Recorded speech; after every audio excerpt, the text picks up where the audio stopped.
Hello world, it's your boy Jay Will. And Hollywood Cass. And unfortunately we're here under pretty terrible circumstances. Horrible circumstances. We had an episode of Don't Take It Personal that we recorded, our most recent episode, a week ago. And we were planning on releasing that tomorrow. But I think we're going to postpone that a day, along with all of our video clips and things of that nature that we had planned to post as well, because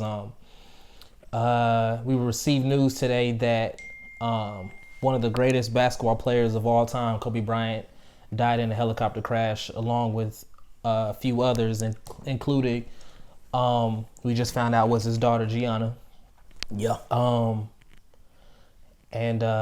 I think reports are still trying to figure out who else was on the helicopter. I believe Rick Fox is reported to be on it as well. We don't know that for sure just now. With the internet, it's so many varying reports. Yeah, so we're not fully confirmed on all of that right now, but we just couldn't let a week go by without talking about this and just giving our condolences to his family, his friends, and all the people who loved and cherished him as fans. It doesn't feel real still. I mean, it literally just the news just broke like an hour or so ago, so obviously it's still fresh. But it doesn't feel real at all. It's another one of those situations where I scrolled up my timeline when I saw it and had to make some calls because I was like, nah, not Kobe. Especially, not with what yesterday with LeBron passing the record and stuff. Yeah, I was like, this a hoax. It's a bullshit joke. Yeah. And you know how the internet can be. And then I got calls from the people that I knew wouldn't know the truth. And it got confirmed. So it's just like, now, horrible fucking energy to start 2020 on. Yeah, it's not even. It's still January at this point. Yeah, man. Like we're not even out of the first month of the year. And and then this happens, and it I don't know, man. It's just certain things you. I mean, and I don't mean to equate the two, but it just reminds me of the Nipsey thing when, like, we were literally on our way to record when we found out Nipsey Hussle died, and it didn't feel real. It didn't make sense. It's so abrupt. It's abrupt. And when something like this happens and it's somebody that's not involved in any bullshit, it's different when you see something happen and it's somebody we got to watch them go through bullshit to where we were kind of expecting it. Yeah. With Kobe Bryant was actually actively living that second part of his life. We were getting to know Kobe Bryant beyond just a basketball player. Yeah, and it was beautiful to see, being a basketball fan my whole life. I'm not gonna lie and say that Kobe Bryant was my favorite player of all time. Definitely wasn't mine. It was wasn't mine either. Yeah, if I name my top 5 favorite players, Kobe wasn't in it, and it's partly due to like all the the stuff that goes on behind the scenes that you hear about, like the back and forth between him and Shaq, and him kicking some of our favorite players' asses also made it where it was like I don't like Kobe. But I always respected Kobe. Always respected Kobe Bryant. Always respected his mentality, his work ethic. I used to love hearing stories of his pettiness. Like stories of how, I think it was Chris Paul, I believe, that had told a story of how he got to the gym. It was game day between him and Kobe Bryant, and he got to the gym, and Kobe Bryant was there before him, and he was there for hours. He was trying to outlast Kobe in the gym, and it just got to a point where he was like, I gotta go home. I gotta get ready for the game, and Kobe is still here. And Kobe told him later on, like, I knew you were gonna be here, and I wanted to make sure you knew I wasn't gonna leave until you left. Like, stories like that, I always loved hearing about Kobe. Even when I was like, man, I don't want him to get it, They embodied what Kobe stood for. Yeah. Like, they literally embodied that. And it's something that we've said on the podcast a lot, is that the goal should always be, the game is bigger than you. Yeah. So you should always leave the game in better condition than when you found it. And that applies to every craft. And I think Kobe is one of those guys, one of maybe 10 guys that I can name that literally embodied that. And we're talking about niggas like Ali, niggas like Jordan. Mm-hmm. There's just the chosen few who really embodied that. Like, I'm gonna sacrifice friendships, relationships, life. Like Kobe was just getting. I think that's the saddest part to me because he gave so much to the game, and he was just now being able to live. We were seeing a different side of Kobe. Yeah, and it made me appreciate him even more. Like I said, even though I was like, I would always against him. I always rooted against him when he played. Always respected him. And I always appreciated what he brought to the game. But now I was able to fall in love with him in another way. Seeing, because if shout out to Matt Barnes and Steven Jackson, they have a podcast called All Smoke. Yeah. That he was recently on. He was very candid on that as well. And it was seeing that side of Kobe was beautiful to watch. Like he left the game with a 60-point game. He left the NBA with a 60-point game. Yeah. After all his trials and tribulations with injuries and all these other things, went on to, just really enjoy life in retirement. Won an Oscar. You know what I'm saying? For best animated short film for his love letter to basketball called Dear Basketball, I believe. And he's really just starting to enjoy his life outside of the game and really enjoy his life with his daughters and then his daughter, like we keep seeing stuff about, like we keep seeing pictures of them together. He was like the coach of her basketball team and it's just I don't want to, this is going to sound really selfish of me to say, but it's not fair. It's not fair. She was only 13 years old. She didn't even got to live life yet. At all. And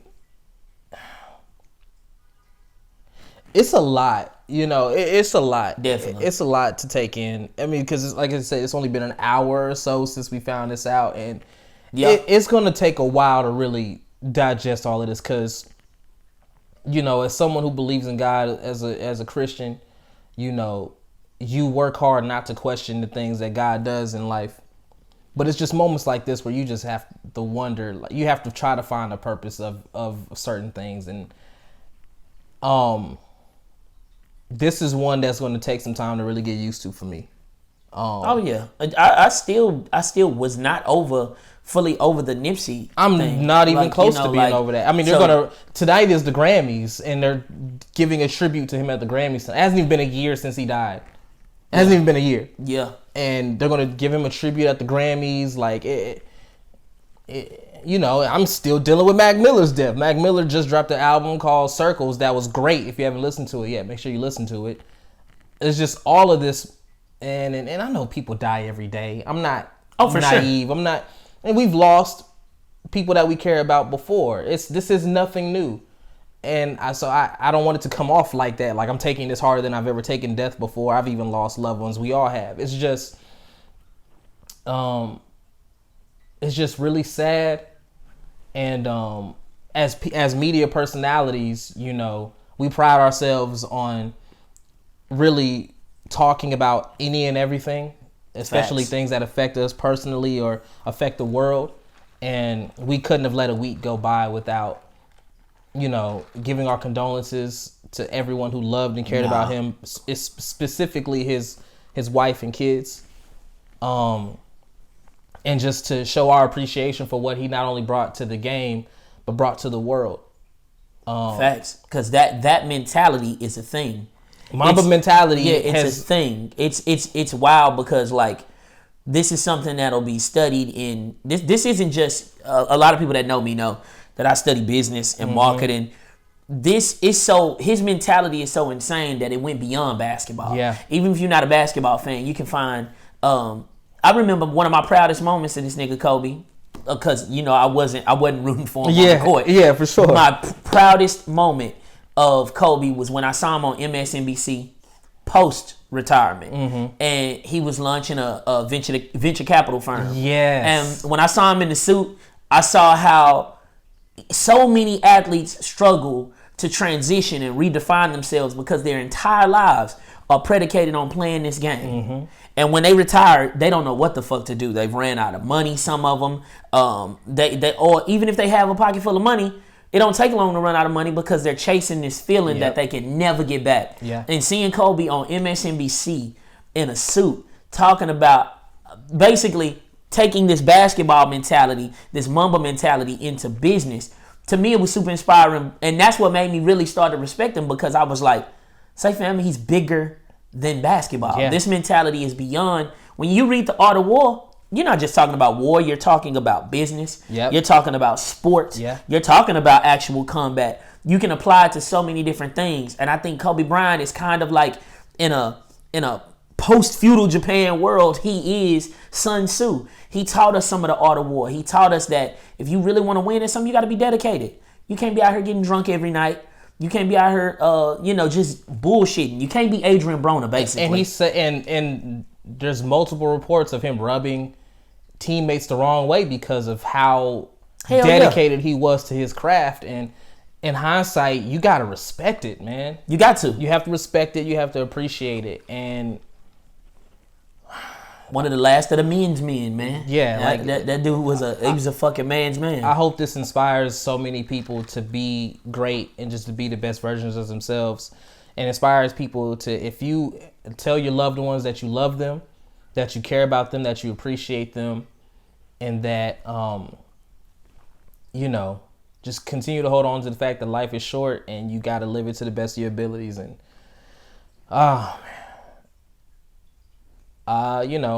just condolences to his family and friends and all the people who loved him, us included. I feel like he will go down as a top 5 player all time. Oh, for sure. Even before today, I felt that way. Like, whether you loved him or hated him, you couldn't deny he's one of the greatest people to ever touch a basketball. Like, even me, as much as when he was playing, I just don't want to front. I don't want to front like I was the biggest Kobe Bryant fan. Niggas who understand sports and understand, especially, my favorite sport is boxing. Yeah. And in boxing, I've seen where we would go into a room and you got Mexicans on one side of the bar, you got black people on one side of the bar, and we all rooting differently. They got their flags. We hollering. We hoping that Floyd beat the shit out they guy, and they hoping that this dude kills Floyd in the ring. And at the end of that, we all can come together and have birds, whether it be Tecate or whatever. We can come together and have birds and respect both sides. Mm-hmm. And that's essentially what it was with Kobe. Like, you can never take away from his game. Game was impeccable. Never. And a lot of times, it's just like, it was people who grew up in the Jordan era who didn't like Jordan because he consistently kept their team out the motherfucking finals. But they always respected his gangster. And to me, that's what I love about Kobe. Yeah. In this world where it's so many soft niggas, it's so much coddling going on. It's so much, like masculinity has almost become an endangered species. Yeah. It's awesome to see a dude like Kobe who was able to do the shit right. He was able to take that energy, that nasty energy that we like to see in sports, and he used it. Yeah. Those moments where, they got the ball in his face. He throwing the ball in his face and he don't flinch. It's so many. He's heavily guarded and he throws up a shot he shouldn't have shot, and it goes in. These are like real nigga moments, man. So, really, the biggest thing I would say is, I'm not even gonna lie to you, there are no positives to be garnered from this. It's tragic. It's terrible.